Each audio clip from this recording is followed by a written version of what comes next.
Ang bagyong Karina po ay lalong lumakas habang patuloy itong kumikilos pa hilagang kanluran sa bilis na 25 kilometers kada oras papunta sa Taiwan.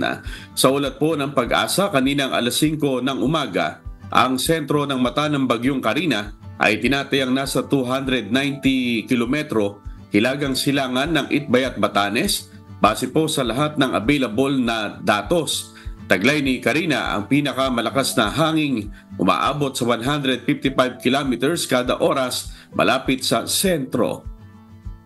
May bugso ng hangin na aabot hanggang 190 kilometro kada oras at sentral na presyon na 950.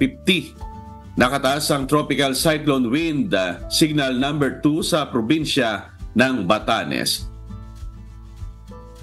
Nakataas naman ang signal number 1 sa Babuyan Islands, hilagang bahagi ng mainland Cagayan at hilagang bahagi ng Ilocos Norte.